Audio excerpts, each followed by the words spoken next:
बोल इंडिया, आज़ाद हैं हम। दोस्तों, बोल इंडिया का ये अहम वीडियो और इस पे हम आपको कुछ ऐसे घटनाओं के बारे में बताएंगे। इसके बाद समाज के भीतर क्या स्थिति बन रही है उस पर आप ज़रूर विचार करेंगे। किस तरह से कट्टर हिंदुत्व के संरक्षक इस वक्त परेशान हैं और बौखलाए हुए हैं और उनको समझ में नहीं आ रहा है कि वो क्या करें। एक तरफ देश में राम मंदिर को लेकर बीजेपी माहौल बनाने की कोशिश कर रही है, एक तरफ बीजेपी कहती है कि मुसलमानों को साथ में लेकर हम 2024 का चुनाव लड़ेंगे। मुसलमानों के विकास की बात करती है और कहती है कि मुसलमानों की शिक्षा पर हम सबसे ज़्यादा जोर देंगे, लेकिन उन्हीं मुसलमानों के बनाए गए इंस्टीट्यूशंस पर हमला करती है, अपने छोटे छोटे संगठनों के जरिए हमले करवाती है।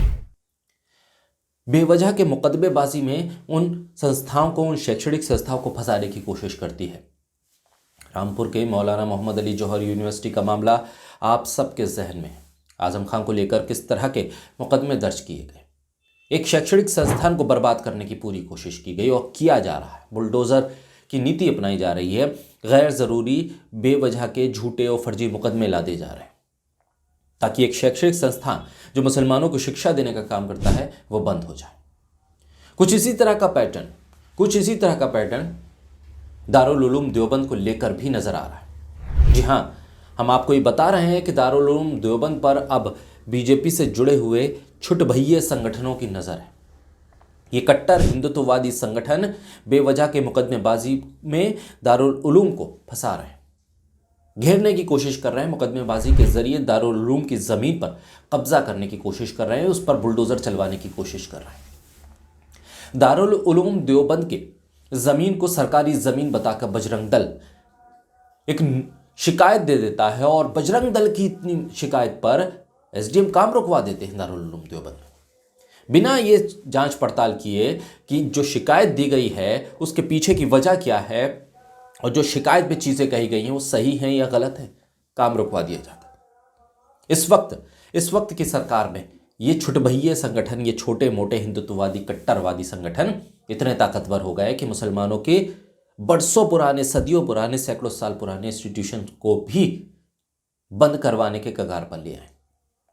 क्या है पूरा मामला, किस तरह से एसडीएम ने कार्रवाई की है और बजरंग दल के लोगों की तरफ से शिकायत क्या है, मैं आपको पढ़कर पूरी तरह से उस पूरी खबर को बताने जा रहा हूं। आप ध्यान से सुनिए और समझिए कि इस देश के भीतर मुसलमानों को अब अपने शैक्षणिक संस्थान बचाने कितने मुश्किल हो गए। वो शैक्षणिक संस्थान जो मुसलमानों ने अपने दम पर, अपने पैसे से, अपनी मेहनत से, अपनी ताकत पर बनाए, उनको बर्बाद किया जा रहा है। ये खबर सुनिए पूरी। देवबंद टाइम्स लिखता है कि बजरंग दल द्वारा विश्व प्रसिद्ध इस्लामिक शिक्षण संस्थान दारुल उलूम देवबंद पर सरकारी जमीन पर अवैध निर्माण किए जाने के आरोप लगाते हुए शिकायत की गई। बजरंग दल प्रांत संयोजक विकास त्यागी ने डीएम को शिकायत करते हुए कार्रवाई की मांग की। डीएम के आदेश पर एसडीएम ने संस्थान को नोटिस जारी करके 10 जनवरी तक स्पष्टीकरण मांगा है। दरअसल सहारनपुर मुजफ्फरनगर स्टेट हाईवे पर दारुल उलूम की भूमि है जिस पर संस्थान काफी समय से निर्माण कार्य करा रहा है। बजरंग दल के नेता उस जमीन के कुछ हिस्से को सरकारी भूमि बताते हुए संस्थान द्वारा अवैध निर्माण करने की शिकायत जिलाधिकारी को दे चुके हैं।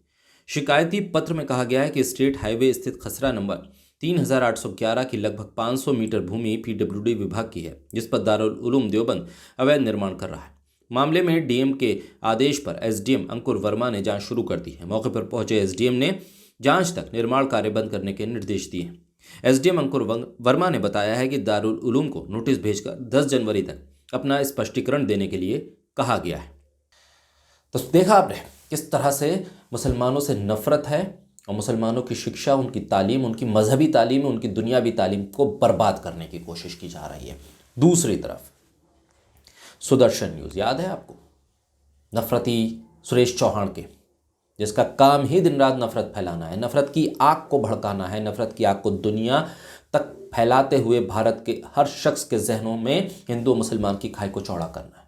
इसी नफरती आग को फैलाने वाले सुरेश चौहान के दफ्तर में आग लग गई और आप सुरेश चौहान के कह रहे हैं कि ये बहुत बड़ी साजिश है, इसकी जांच होनी चाहिए।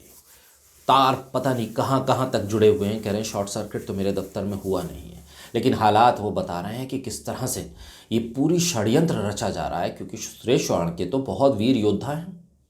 उनका संस्थान तो बहुत देशभक्ति का काम कर रहा है, देश हित का काम कर रहा है, बहुत ज़बरदस्त सच्चाई के प्रतीक है, पत्रकारिता के प्रतीक मानते हैं अपने आप को। और आग लगने पर उनको साजिश नज़र आ रही है और पूरा का पूरा गिरोह, पूरी की पूरी टोली इस आग में साजिश को ढूंढ रहा है, खोज रहा है, बीन रहा है। ट्वीट पढ़ के सुनाता हूँ मैं सुरेश चौहानके का, वो किस तरह से इस आग को जोड़ रहे हैं साजिश से। एक ट्वीट सुनिए।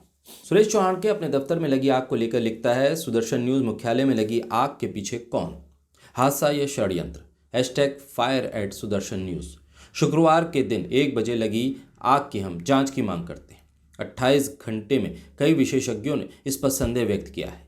इसी स्थान पर 12 बम डेटोनेटर मिले थे। क्या अब पूरी टीम निशाने पर थी? जहां पर कोई बड़ा इलेक्ट्रिक पॉइंट नहीं, वहां इतना बड़ा शॉर्ट सर्किट हो ही नहीं सकता, तो फिर इतनी बढ़िया आग कैसे लगी?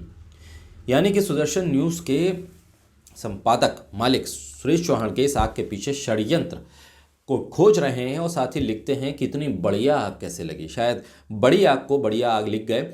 जो शख्स एक चैनल का मालिक है और ख़ुद को सबसे बड़ा पत्रकार बताता है, वो बढ़िया और बड़े में फ़र्क नहीं कर पाया और आग लगने के पीछे षड्यंत्र को देख रहा है। बहरहाल ये ट्वीट आपके सामने।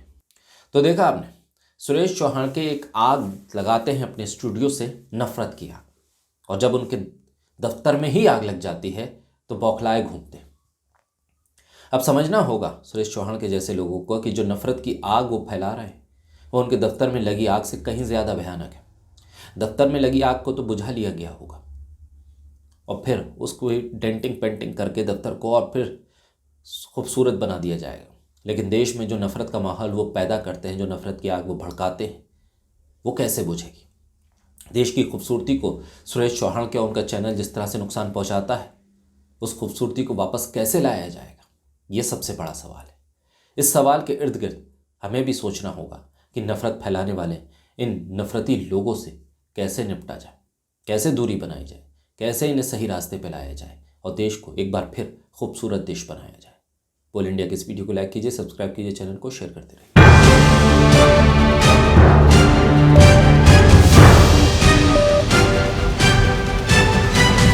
बोल इंडिया, आजाद हैं हम।